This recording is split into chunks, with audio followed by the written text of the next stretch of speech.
نحمده ونصلي على رسوله الكريم أما بعد.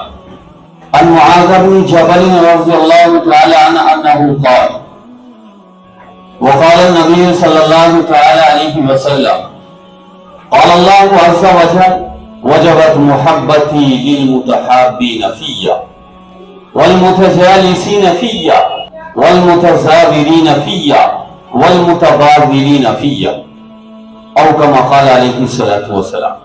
معزز سامعین کرام، جو حدیث آپ کے سامنے پیش کی گئی ہے یہ حدیث قدسی ہے، اور حدیث قدسی وہ حدیث کہلائی جاتی جس کی سند اللہ تک مل چکی ہو، یعنی کہ کوئی بات اللہ تبارک و تعالی نے حضرت جبرائیل علیہ السلام سے فرمایا، اور حضرت جبرائیل علیہ السلام اللہ کے نبی کی خدمت اقدس میں آ کر آپ نے وہ بات سنائی اور فرمایا کہ اللہ تعالیٰ یہ فرما رہے ہیں.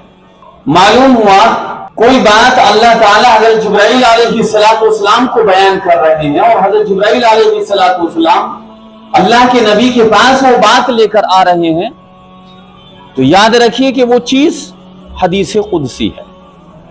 جس حدیث کے اندر میں نے ذکر کیا ہے اللہ کے نبی صلی اللہ تعالی علیہ وسلم کا فرمان، حضرت معاذ ابن جبل رضی اللہ تعالیٰ نے ارشاد فرماتے ہیں کہ اللہ تعالیٰ یہ ارشاد فرماتا ہے، اللہ کے نبی نے ارشاد فرمایا کہ اللہ تعالیٰ یہ ارشاد فرما رہا ہے کہ وجبت محبتی للمتحابین فیہ، میری محبت واجب ہے ان دو شخصوں کے لیے، ان دو آدمیوں کے لیے جو میری رضا اور خوشنودی کے لیے آپس میں محبت کریں. ایک انسان دوسرے انسان سے جو محبت رکھ رکھا ہے دل سے، وہ صرف اللہ کے لیے محبت ہے، کسی اور کے لیے نہیں. صرف اللہ کی غرض کے لیے، اللہ کی رضا کے لیے وہ کسی انسان سے اگر محبت کرتا ہے تو اللہ کے نبی صلی اللہ علیہ وسلم کا فرمان کہ اللہ تعالیٰ یہ ارشاد فرما رہے ہیں کہ میری محبت ان لوگوں پر واجب ہے. اور آگے فرمایا والمتجالسین فیہ، اور میری محبت واجب ہے ان دو آدمیوں کے لیے، ان دو شخصوں کے لیے جو میری رضا اور خوشنودی کے لیے بیٹھیں، آپس میں لوگ ذکر کر رہے ہیں، آپس میں کہہ رہے ہیں آؤ اللہ کی بات سنیں گے. یہ وہ محبت ہے. ایک انسان دوسرے انسان کو جو جمع کر رہا ہے وہ اس بنا پر کہ آؤ اللہ کی بات، اس کے رسول کی بات ہو رہی ہے، آؤ یہاں جمع ہو جاؤ. اللہ کی رضا کے لیے، اللہ کی خوشنودی کے لیے اگر کوئی شخص بیٹھتا ہے اور اس مجمع کے اندر بیٹھ رہا ہے تو یاد رکھیے کہ ایسی مجلس پر اور ایسے لوگوں کے اوپر اللہ تبارک و تعالی کی محبت واجب ہے. آگے فرمایا تیسری چیز والمتزاورین فیہ، میری محبت واجب ہے ان دو شخصوں کے لیے جو آپس میں جب وہ ملے، ملاقات کریں، زیارت کریں تو کیوں کریں؟ اللہ کے لیے کریں. ایک انسان جب اللہ کی رضا کے لیے اپنے گھر سے چلتا ہے اور کسی اپنے بھائی کے لیے وہ عیادت پرسی کے لیے چلتا ہے، میرا بھائی بیمار ہے، حدیث پاک میں آتا ہے اللہ کے نبی نے ارشاد فرمایا کہ 70,000 فرشتے اس کے لیے مغفرت کی دعائیں کرتے ہیں. اگر کوئی انسان صبح کے وقت میں کسی مریض کی عیادت کے لیے اپنے گھر سے چلتا ہے تو اللہ تبارک و تعالیٰ اس کے اوپر 70,000 فرشتے اللہ پاک کی دربار میں وہ مغفرت کی دعائیں کرتے رہتے ہیں اس شخص کے لیے. کتنا اہم مقام ہے. ایک انسان شام کے وقت چل رہا ہے اللہ کی رضا کے لیے، اللہ کی خوشنودی کے لیے، اپنے بھائی کی عیادت پرسی کے لیے، میرا بھائی بیمار ہے میں دیکھ کر آؤں، تو حدیث پاک میں آتا اللہ کے نبی نے فرمایا 70,000 فرشتے رات بھر اس کے لیے مغفرت کی دعائیں کرتے. کتنا اچھا مقام اللہ نے رکھا ہے. ایک بھائی کسی بھائی سے اگر ملاقات کرتا ہے، ایک دوست کسی دوست سے جب ملاقات کرتا ہے، حدیث پاک میں آتا ہے پیسے خرچ کرنے کے لیے، صدقہ کرنے کے لیے اس کے پاس پیسے نہیں ہیں، لیکن خدا کی قسم اللہ کے نبی نے فرمایا کہ مسکرا کر بات کر لینا، اس کی خیر خبر لینا، اس کے سلام اور دعا کرنے کے بعد اس کی تمام چیزوں کو اور حالات کو پوچھنا، یہ بھی ایک صدقہ ہے۔ کتنا بڑا مقام اللہ نے رکھا۔ والمتزاورین فیہ، اللہ کی رضا اور خوشنودی کے لیے ملاقات کرے تو اللہ پاک کی محبت ان لوگوں کے اوپر واجب ہے، کوئی اور غرض نہیں ہونی چاہیے۔ بعض لوگوں کے غرض، میرا اس سے تعلقات ہوا تو میرا کام بنے گا، یہ بڑا مالدار آدمی ہے، یہ بڑا زمیندار آدمی ہے، یہ بڑا عزت دار آدمی ہے، اگر میرا اس سے تعلقات رہے تو میرے کام بنیں گے۔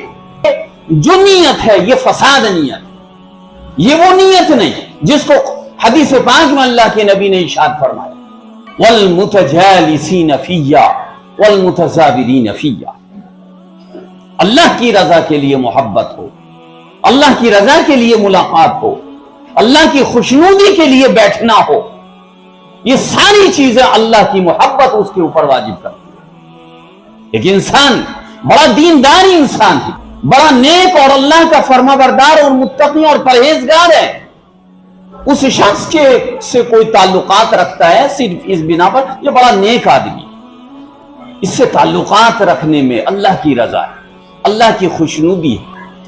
آگے فرمایا جو چوتھی چیز اللہ کے نبی صلی اللہ تعالی علیہ وسلم نے ارشاد فرمائی والمتبادلین فیہ، اور میری محبت واجب ہے ان دو شخصوں کے لیے جو آپس میں میری رضا اور خوشنودی کے لیے خرچ کریں، اللہ کے لیے خرچ کر رہے ہیں۔ تو یاد رکھیے کہ ایسی محبت لوگوں کے اوپر اللہ کی محبت واجب ہے کہ جو شخص اللہ کی رضا کے لیے خرچ کرتے ہوں، اللہ کے لیے بیٹھتے ہوں، اللہ کے لیے ملاقات کرتے ہوں، اللہ کے لیے زیارت کرتے ہوں، یہ ساری چیزیں اللہ رب العالمین کی طرف سے محبت واجب۔ اس لیے تمام لوگوں سے میری درخواست ہے کہ وہ سب اللہ کی رضا کے لیے دین کی باتوں کو سنا کریں۔ یہ جو مجلس ہے نہیں، جس مجلس میں آپ ابھی بیٹھے ہیں، خدا کی قسم یہ اتنی اہم مجلس ہے، ہمیں اور آپ کو معلوم نہیں، آنکھیں مچنے کے بعد اس کی اہمیت معلوم ہوگی، اس کی قدر اس وقت پتہ چلے گا انسان کو کہ جب اس کی آنکھیں مچ جائیں گی، جب وہ اس دنیا سے چلا جائے گا۔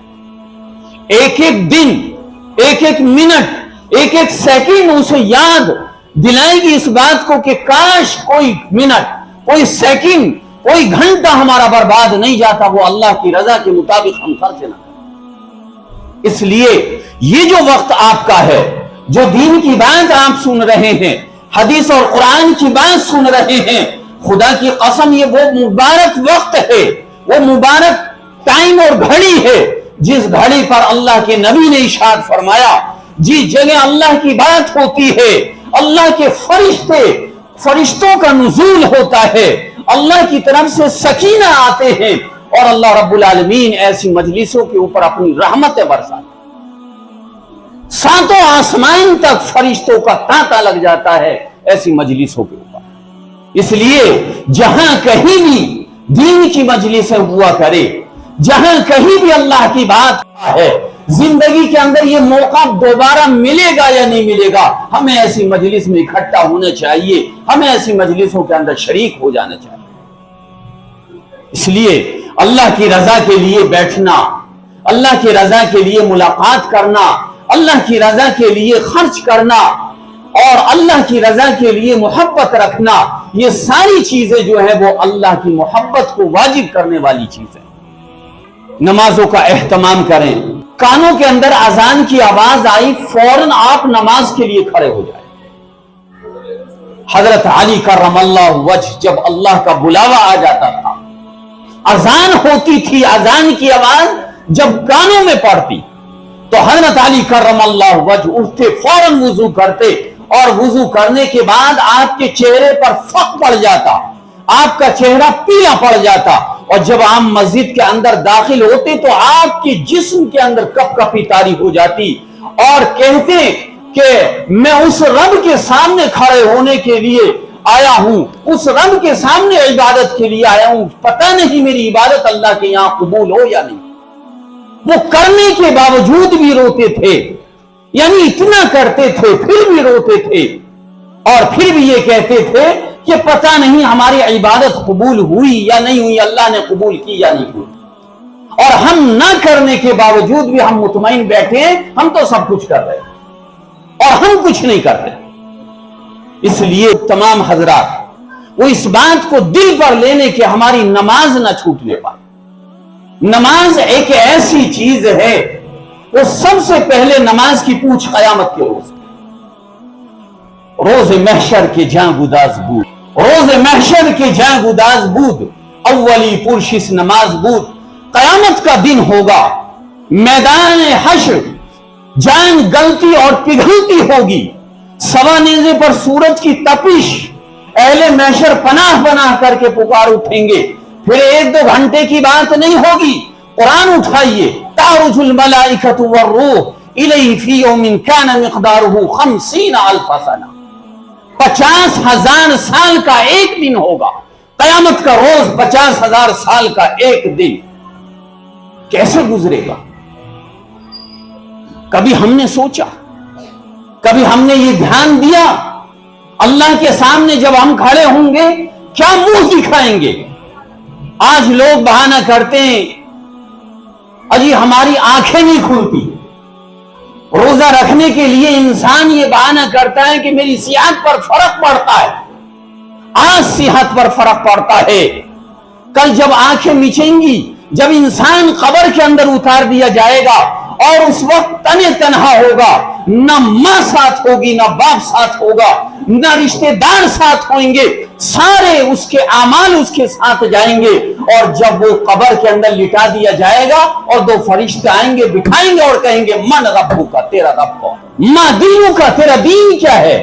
من محمد رسول اللہ صلی اللہ تعالی علیہ وسلم، محمد صلی اللہ علیہ وسلم کون ہے؟ اس وقت ہم کیا جواب دیں؟ تنے تنہا ہوں گے۔ اس لیے اگر آخرت کی فکر لینی، ہمیں اللہ کی مان کر زندگی کو گزارنا ہوگا، نمازوں کا اہتمام کرنا ہوگا۔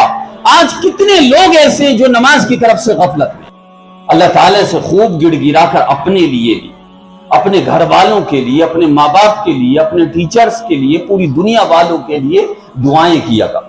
اور حدیث پاک میں آتا ہے کہ اگر کوئی انسان کسی انسان کے لیے اس کے پیٹھ پیچھے دعا کرتا ہے، اس کے پیٹھ پیچھے دعا کرتا ہے، تو اللہ تبارک و تعالی اس شخص کو جس کے لیے دعا کی گئی اسے دیں یا نہ دیں، بہرحال اس دعا کرنے والے کو ضرور اللہ پاک اجر عطا فرمائے۔ کتنا بڑا مقام اللہ نے رکھا ہے، دعا کر لیجئے انشاءاللہ۔ اللہم صلی علی محمد کما صلیت علی ابراہیم وعلی آل ابراہیم انک حمید مجید۔